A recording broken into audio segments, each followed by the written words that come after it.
Welcome to another episode of David's Elvis Movie Companion, here to help you better enjoy the films of Elvis Presley and the music therein. In today's episode, we're going to talk about a movie that is arguably one of his most popular films and one of his better films, and one that even the casual Elvis fan has either seen or at least heard of, Blue Hawaii. Yes. When you're having an argument about what is the best Elvis movie, as people do, this has got to be in the conversation. And depending on what mood I'm in, it's either his best film or it's at least in the top three. It's a really great film. I'm pretty sure the Hawaii Board of Tourism did not bankroll the film, but it looks like it. It is gorgeous. It's the first of three films that Elvis did in Hawaii, and it shows. And even the opening credits make you want to go book a flight. It is really visually appealing. And just throughout the movie, even scenes where they're in town, even scenes where they are just driving around, even scenes where they're having a picnic lunch, but it's on a mountain that overlooks, Waikiki. The whole thing is just really gorgeous to watch. Elvis's character is that character that we love. He's fun. He's charming. He's the person that every woman wants her mom to meet. Maybe not her dad, but definitely her mom. And this movie was extremely popular. So it kind of there's a little bit of a double-edged sword to this success. Obviously, Elvis wanted to be successful. But because it was so successful, and because a couple of his more dramatic films afterwards did not do so well at the box office, Blue Hawaii is viewed as sort of the mold that all of the other movies were cast in from about '62 on. Basically, producers said, no more serious stuff. You saw how great Blue Hawaii did at the box office, right? Okay, so we need Elvis singing a whole lot of songs, no complicated plots, some beautiful women, and a chance for him to be extremely cool. No serious stuff. And the double-edged sword of that is that Elvis really wanted to do more serious films. And in other episodes, I'll give you some examples of some movies where there are scenes where you see that Elvis really did have a lot of raw acting talent, but quite frankly, didn't always have the scripts or the talent around him to do that.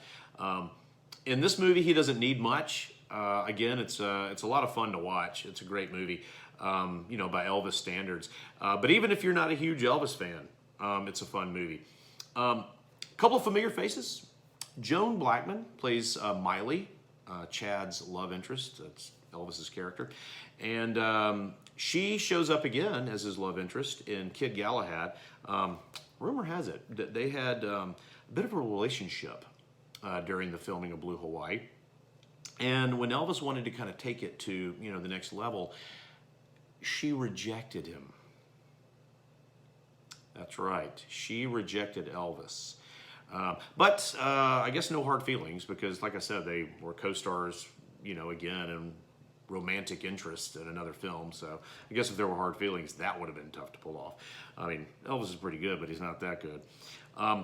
But you're also going to see another familiar face, Elvis, she wrote. That's right. Angela Lansbury is in the movie. She plays Elvis's mom, which is a little odd because she was only a couple of years older than Elvis when the movie was made. Not a couple, but I mean just a few years. Certainly not old enough to be his mom.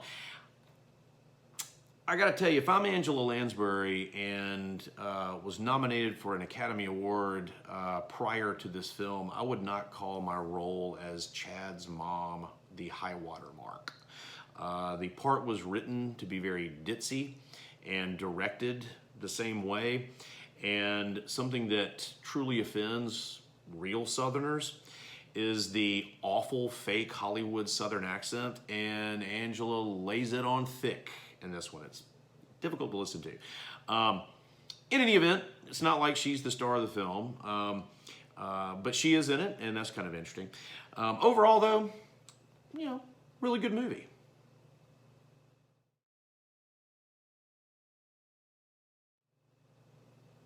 So let's talk about the music.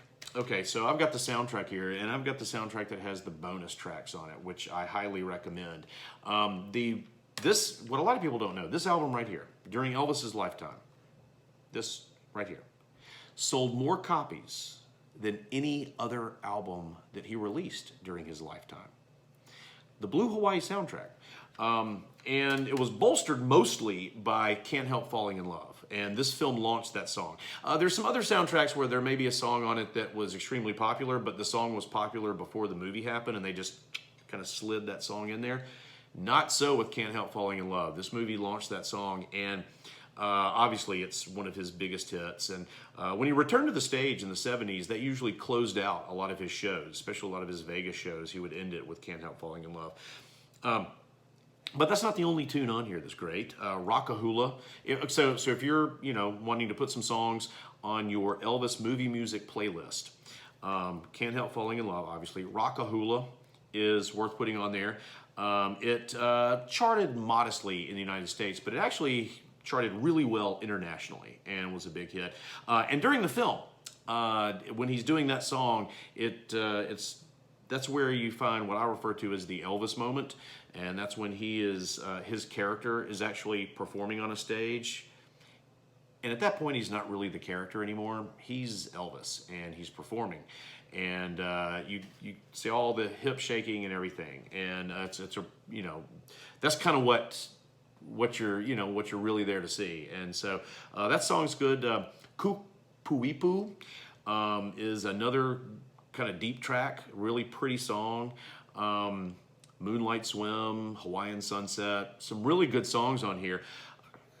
Yeah, there are a couple of clunkers. Slice Some Sand, I think we could all do without.